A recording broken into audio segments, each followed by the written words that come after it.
Assalamualaikum warahmatullahi wabarakatuh. Baik, di video kali ini kami akan mempresentasikan hadis nomor 266 dari kitab Bulughul Maram yang dikarang oleh Al-Hafidz bin Hajar Al-Asqalani.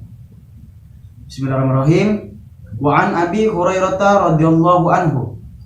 Dan dari Abi Hurairah radhiyallahu anhu qala, berkata, Sallan nabiyyu ihda salati al-'asyi. Nabi salat di salah satu salat petang. Rakaat ini sebanyak 2 rakaat.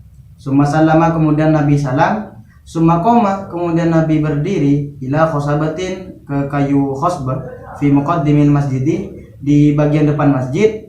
Fawada'ah, kemudian meletakkan yadahu, tangannya, alaihi, atas kayu tadi. Wafil qaumi, dan di antara makmumnya Abu Bakar, ada Abu Bakar, wa Umar, dan Umar.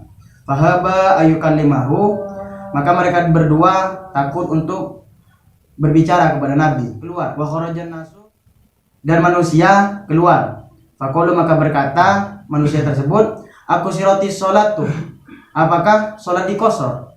Wa rajulun yad'uhu nabiyyu dzul yadain, dan laki-laki yang dipanggil Nabi dzul yadain. Faqala, itu berkata, ya Rasulullah, wahai Rasulullah, anasita, apakah sampeyan lupa am kosorta, atau mengkosor as-sholata, kepada sholat. Lam ansa walam tuksor. Kemudian Nabi menjawab, saya tidak lupa juga tidak mengkosor. Qala, maka berkata dzul yadain, bela, tentu, konasita, baginda telah lupa. Fasolla, maka Rasul sholat ini sebanyak 2 rakaat. Summa sallama, kemudian Nabi salam. Summa kabbara, kemudian Nabi bertakbir. Fasajada, maka Nabi sujud, misla sujudihi, sebagaimana sujud biasanya, wala, atau lebih panjang.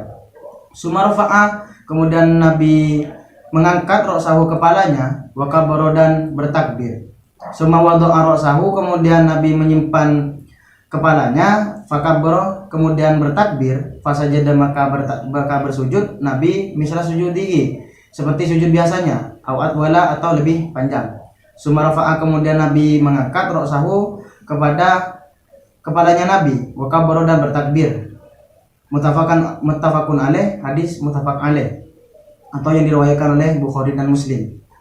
Jadi penjelasan dari hadis 266 ini yang diriwayatkan oleh Abi Hurairah, yang mana Nabi sedang melaksanakan sholat petang, atau diriwayatkan sholat asar. Setelah mendapatkan 2 rakaat, Nabi langsung salam. Kemudian Nabi menuju ke mimbar yang berada di bagian masjid. Nah, di antara makmumnya ada Abu Bakar dan Umar, yang mana mereka berdua takut untuk bertanya kepada Rasulullah. Dan manusia atau makmum yang di sana banyak yang berkata, apakah sholat ini dikosor? Kemudian ada seorang yang dijuluki dzul yadain, atau yang diriwayatkan adalah Kharbab, itu bertanya kepada Rasulullah, apakah baginda lupa atau baginda sedang mengkosor sholat? Kemudian Nabi menjawab, lam ansa walan tuksor, saya tidak lupa dan juga tidak mengkosor. Dan dzul yadain mengatakan, tentu baginda sudah lupa. Nah, seketika itu juga Nabi langsung melaksanakan 2 rakaat, kemudian salam, lalu melaksanakan sujud sahwi. Itulah penjelasan dari hadis 266. Dari hadis di atas terdapat beberapa hukum. Hukum yang pertama adalah hukum berbicara di dalam sholat, akan tetapi dalam keadaan lupa ataupun mengira bahwasanya sholatnya itu telah sempurna, maka hal itu tidak membatalkan kepada sholat. Diriwayatkan oleh Imam Syafi'i dan Ahmad. Jadi hukum ini diambil dari penjelasan yang tadi, yang mana Nabi itu ketika melaksanakan 2 rakaat asar, salat asar, Nabi langsung salam, yang mana dia mengira bahwasanya sholat itu sudah sempurna, atau Nabi itu lupa. Nah, setelah itu Nabi masih berbincang dengan dzul yadain.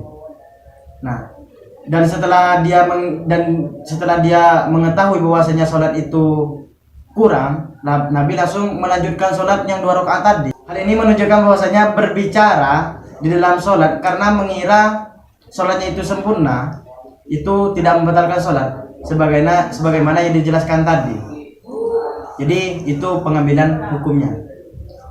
Namun berbeda dengan Imam Abu Hanifah yang berpendapat hukum berbicara di dalam sholat secara tidak sengaja maupun lupa itu mutlak membatalkan kepada sholat.